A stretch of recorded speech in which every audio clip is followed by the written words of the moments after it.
Hello, আসসালামু আলাইকুম। আমি Shah Mobin Al Noman, department of computing and information system, Daffodil International University. Video quality please ignore করবেন। এটা আমার ফার্স্ট ট্রাই। মূলত এখন আমি আলোচনা করতে চাচ্ছি কুইকশর্ট অ্যালগরিদম নিয়ে, যেটা অ্যালগরিদমের একটা ইম্পর্ট্যান্ট পার্ট বা ক্যাটাগরি। প্রথম কথা হচ্ছে কুইকশর্ট অ্যালগরিদমটা মূলত কি এবং কিভাবে কাজ করে এইটাই প্রথমে জানার বিষয়। কুইকশর্ট অ্যালগরিদম হলো এমন একটা অ্যালগরিদম যেখানে মূলত একটি মেইন অ্যারেকে পিভটের মাধ্যমে বারবার সাব অ্যারেতে রূপান্তর করে লাস্টে যে শর্টিং ভ্যালুগুলো পাওয়া যায় সবগুলোকে একসাথে করে যে ফাইনাল অ্যারে পাওয়া যায় সেটা। এখন কথা হলো পিভট জিনিসটা কি? পিভট এমন একটা ভ্যালু, এটা আমরা যেকোনো পজিশনে বসাতে পারি। আসলে যেমন আমি নিজের ইচ্ছামতো একটা অ্যারে ডিক্লেয়ার করে নিছি। আ আপনারা আপনাদের মন মতো করতে পারেন। আমি এই অ্যারের ১ম এ ইনডেক্সগুলো বসিয়ে নিচ্ছি 0, 1, 2, 3, 4, 5 ছোট অ্যারে দিয়ে বোঝাচ্ছি যাতে বুঝতে সুবিধা হয়। আর আমি পুরাটা করবো না, জাস্ট বেসিক টুকু। পিভট হলো সেই উপাদানটা, ধরি আমার এইখানে পিভট ৫, ১ম ইনডেক্সটা আমি পিভট ধরলাম। এখন কথা হলো, ও আচ্ছা, এটা বুঝতে হলে ১ম এ আবার আমাকে লোয়ার বাউন্ড, আপার বাউন্ড ডিক্লেয়ার করে নিতে হবে। আর আমি একটা পয়েন্টার চালাতে পারি যেটা স্টার্ট এবং লাস্ট একটা ইন দিয়ে ডিক্লেয়ার করলাম। এখন আসে আসল কথায়। পিভট আমি এমন একটা ভ্যালু চুজ করব ইচ্ছামতো, উম, যাতে লাস্টে আমি ওই ভ্যালুটার থেকে যে ভ্যালুগুলো কম আছে সেটা অ্যারের বাম দিকে, আর যেগুলো ওই পিভটের মানের চেয়ে বড় আছে সেগুলোকে ডান সাইডে শর্টিং করা যায়। সো এই কাজটা করার জন্য আমারে যে প্রথমে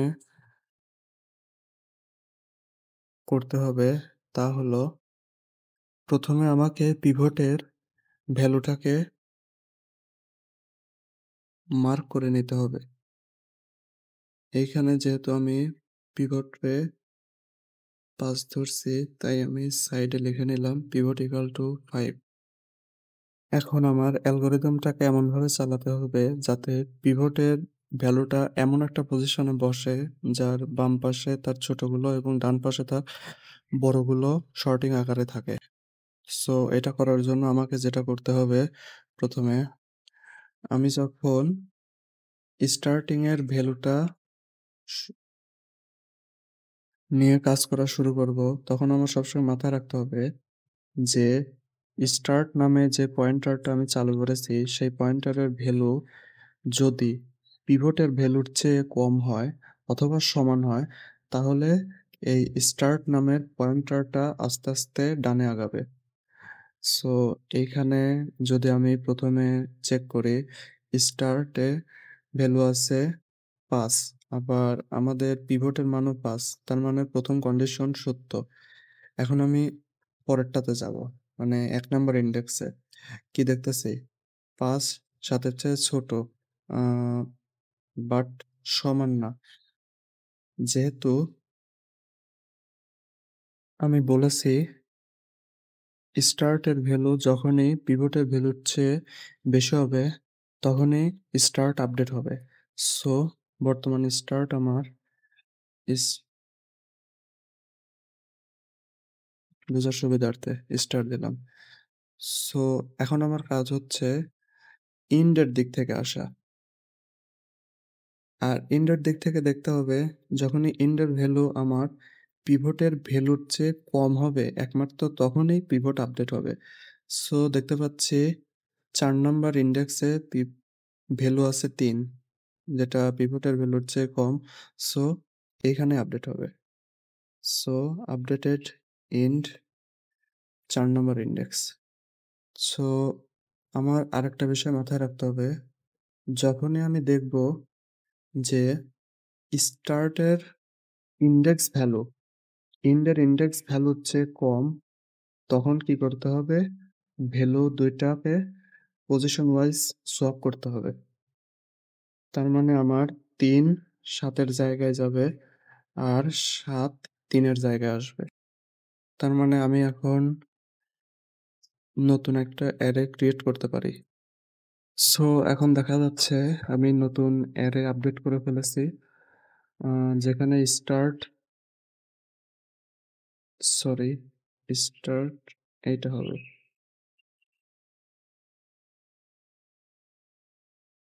এখন আমরা কি করব? সেম আগের কাজটাই করব, যে 1 নম্বর ইন্ডেক্সের ভ্যালু যতক্ষণ না পিভটের ভ্যালু এর সমান বা বড় না হচ্ছে ততক্ষণ স্টার্ট আগানো। তাহলে এইখানে কি দেখা যাচ্ছে? 3-এর পরে 2 হচ্ছে না, 4, আমার লাগবে 5 বা তার চেয়ে বড়। এইখানে 7, তার মানে নতুন আপডেটেড স্টার্ট হবে 4 নম্বর ইন্ডেক্স। এখানে ব্রেক। এখন এন্ডের থেকে হিসাব করতে হবে। এন্ডে কি হবে? যখন পিভটের থেকে ছোট তখনই শুধুমাত্র আপডেট হবে। সো আমি দেখতে পাচ্ছি 7-এর 3 নম্বর ইন্ডেক্সে কি আছে? স্যার, যেহেতু ছোট, সো আপডেটেড ইন্ড।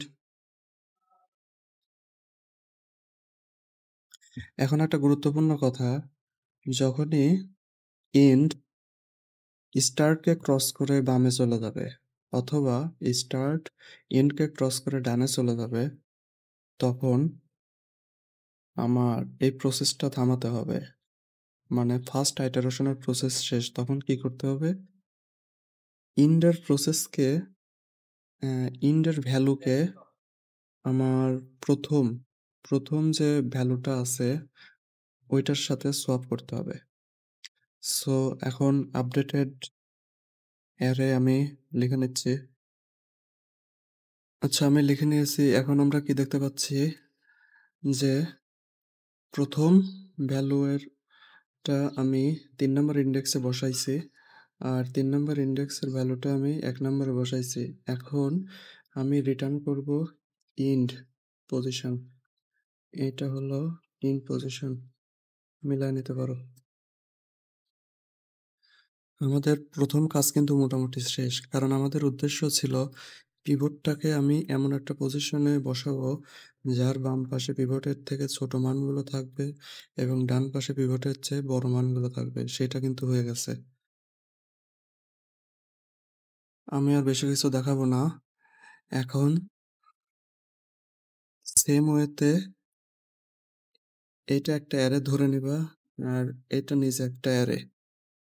এগুলোতে সেম প্রসেসে কাজ করার পর যে শর্টিং ভ্যালুগুলো আসবে সেগুলা আর ডান পাশের গুলা সবগুলো মিলায়ে লাস্টে যে নতুন অ্যারেটা হবে সেটাই হবে ফাইনাল শর্টেড অ্যারে। সো যদি বেসিক বোঝা যায় তাহলেই হয়েছে, কারণ সম্পূর্ণ প্রসেস দেখানো কোনো বুদ্ধিমানের কাজ না। বাকিটা নিজে নিজে ট্রাই করলে ইনশাল্লাহ হয়ে যাবে। আল্লাহ হাফেজ।